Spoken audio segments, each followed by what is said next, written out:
웨스트민스터 신앙고백 스터디 랜선 짤막 강좌.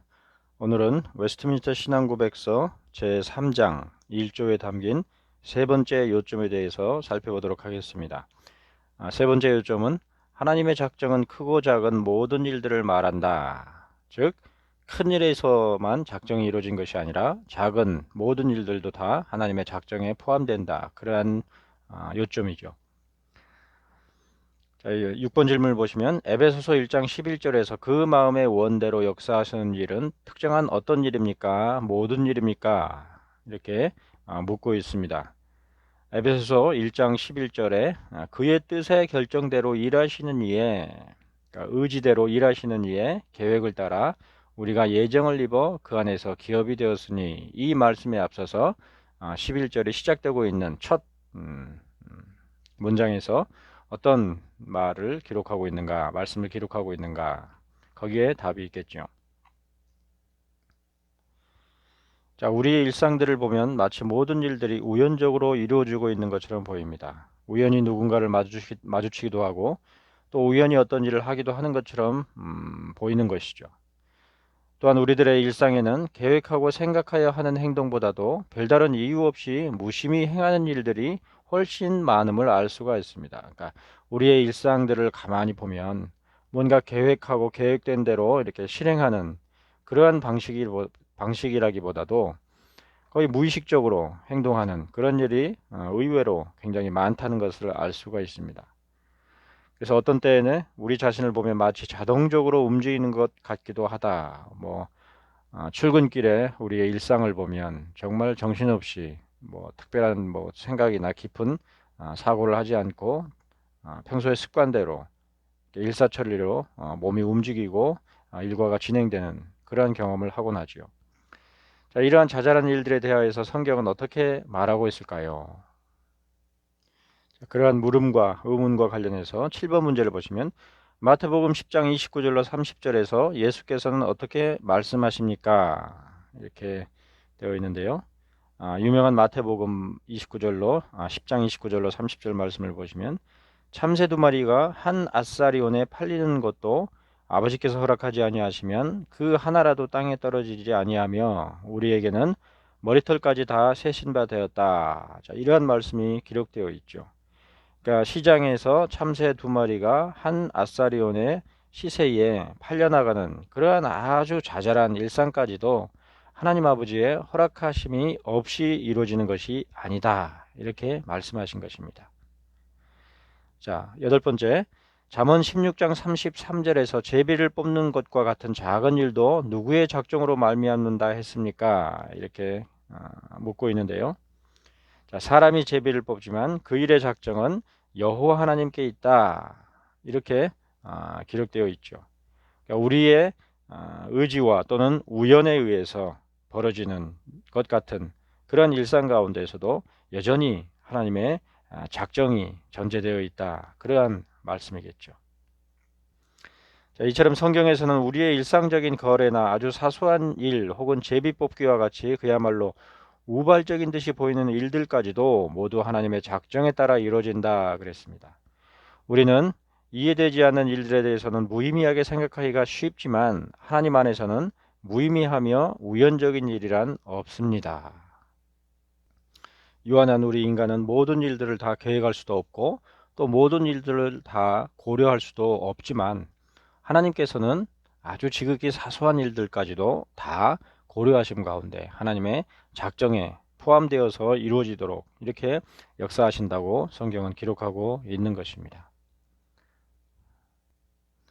자, 9번 질문을 보시면 잠언 21장 1절은 왕의 마음이 누구에 의해 인도된다 그랬는가 이렇게 묻고 있는데요. 자, 잠언 말씀에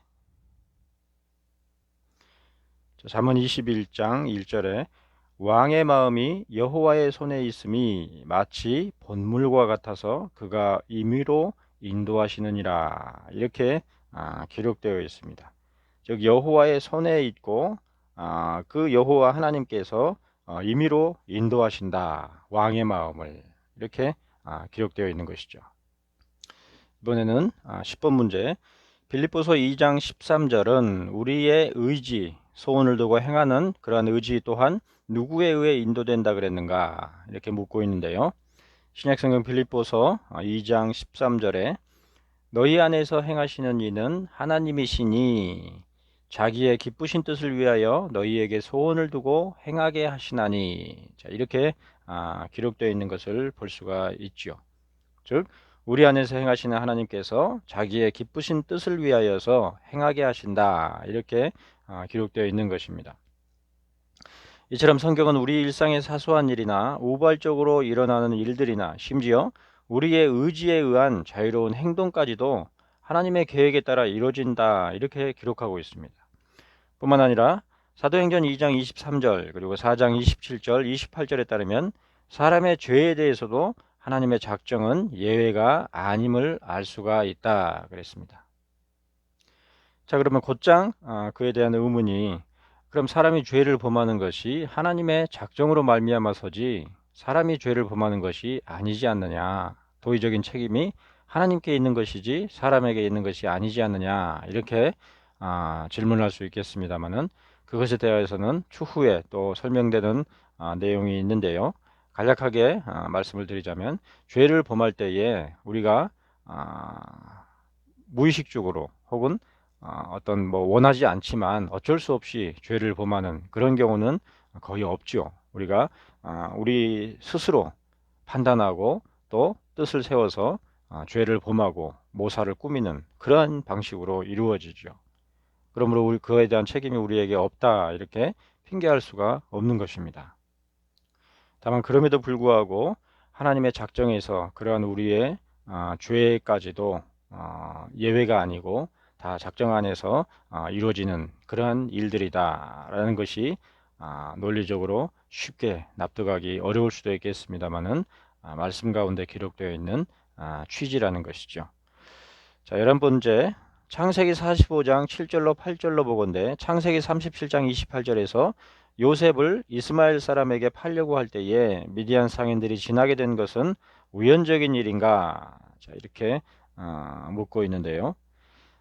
자, 창세기 45장 특히 7절에서 요셉이 이제 나중에 애굽의 총리가 된 요셉이 그의 형들에게 뭐라 그럽니까?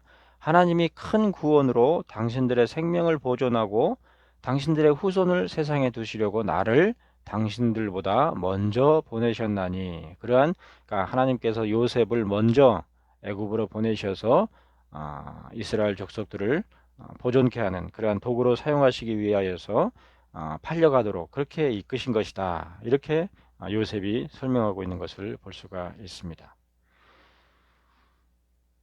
계속해서 이사야 10장 5절로 11절에서 이스라엘의 죄를 벌하시기 위해 사용된 아수르 사람들의 의지는 어떠한 것이었습니까? 이렇게 묻고 있는데요.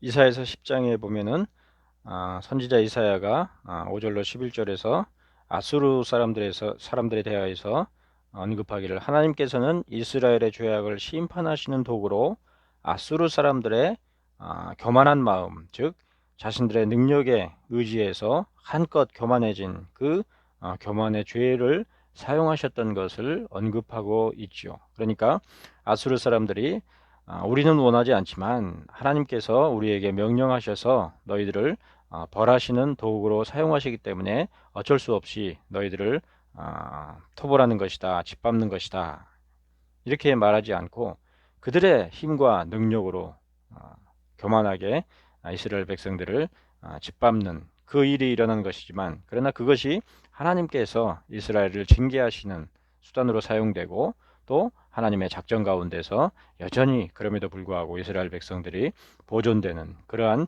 역사가 있는 것이죠. 자, 이처럼 사람이 자발적으로 행하는 죄에 대해서도 하나님의 작정은 예외가 아닌 것을 알 수가 있습니다. 악인들의 악한 생각마저도 하나님의 계획을 결코 벗어나지 않는 것이죠. 오히려 하나님께서는 악인들의 악한 의지와 계획을 도구로 사용하셔 하나님의 자신의 계획을 착오 없이 이루신다 그랬습니다.